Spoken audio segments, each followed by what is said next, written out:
ایک شخص تھا، اسے اپنے گھر میں ہر سال امام حسین کی 10 مجلسیں کرواتا تھا، لیکن ایک دفعہ شدید غریب ہو گیا، مال پیسہ ختم ہو گیا۔ اس نے اپنی بیوی کو کہا کہ آپ کے پاس کچھ سونا کچھ بچا ہے، بیچیں، امام حسین کی مجلس کروائیں۔ کہا نہیں، کچھ بھی نہیں بچا۔ تو انہوں نے اپنی زوجہ کو کہا کہ ایک راستہ ہے کہ ہم حسین کی مجلس کروا سکیں۔ کہا کون سا راستہ؟ بردہ فروشوں کا زمانہ تھا۔ انہوں نے کہا اللہ نے ہمیں ایک بیٹا دیا ہے، اگر اجازت ہو اس بیٹے کو بردہ فروشوں کی بازار میں بیچ کے آؤں، ان پیسوں سے حسین ابن علی کی مجلس کروائیں۔ فرمایا اس ماں کی آنکھیں بھر آئیں۔ کہا کہ آپ یہ بھی کوئی پوچھنے کی بات ہے؟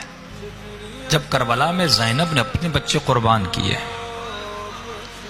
اس ذکر کو بچانے کے لیے چپا چپا کونا کونا بی بی نے تازیانے کھائے، زندانوں کی اذیتیں برداشت کی، میرا بیٹا کیا ہے، لے جاؤ۔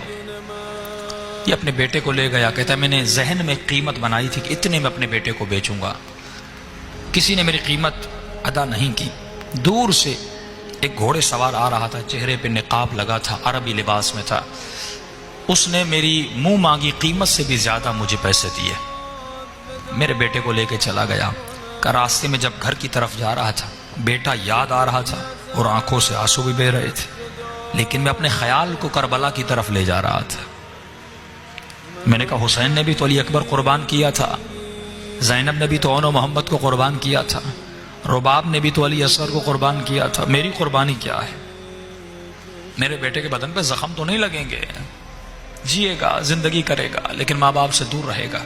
کہتا ہے گھر گیا، امام کی مجلس شروع کروائی، پہلا دن گزرا، دوسرا دن گزرا، تیسرے دن میرے دروازے پہ دستک ہوئی۔ جب میں نے دروازہ کھولا تو میرا نوجوان بیٹا دروازے پہ کھڑا تھا۔ ایک مرتبہ میں نے بیٹے کو سینے سے لگایا، میں نے کہا میرے لال، کہیں تم نے اپنے آقا سے خیانت تو نہیں کی؟ میں حسین کی مجلس حلال کی کمائی سے کروانا چاہتا ہوں، حرام کے پیسوں سے نہیں کروانا چاہتا۔ میرے لال پوری زندگی حلال کے مال سے کروائی، کہیں تو بھاگ کے تو نہیں آیا؟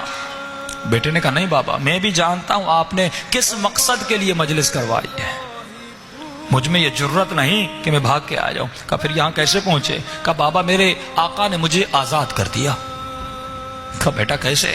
کہا بابا آپ کو یاد ہے جب وہ آئے تھے، نقاب تھا، عربی لباس تھا، جب وہ مجھے گھر میں لے گئے، وہ مجھ سے میری زبان میں ایسے بات کر رہے تھے جیسے ان کی اپنی مادری زبان ہو۔ میں نے کہا آقا آپ ہماری زبان کو اتنا اچھا کیسے جانتے؟ انہوں نے کہا ہم کائنات کی ہر زبان کو بولنا جانتے ہیں۔ کہ بابا 2-3 دن اپنے گھر میں ایسے رکھا جیسے کوئی اپنے بیٹوں کو پالتا ہے، کوئی تکلیف نہیں ملی۔ آج انہوں نے مجھ سے آ کر پوچھا کہ جوان یہ بتا تمہیں اپنے والدین کی یاد آئی ہے؟ میں نے کہا آقا یاد تو آئی ہے، لیکن انہوں نے مجھے بڑے عظیم مقصد کے لیے بیچا ہے، میں واپس نہیں جاؤں گا۔ انہوں نے کہا میرے لال مجھے پتا ہے بیٹوں کی دوری کا درد کیا ہوتا ہے، بیٹوں کی دوری کی تکلیف کیا ہوتی ہے۔ جاؤ میں نے تجھے آزاد کیا، اور جب تمہارا باپ تم سے پوچھے کہ تمہیں کس نے آزاد کیا، بتانا جس کی مجلس کروا رہے ہو اسی حسین ابن علی نے آزاد کیا۔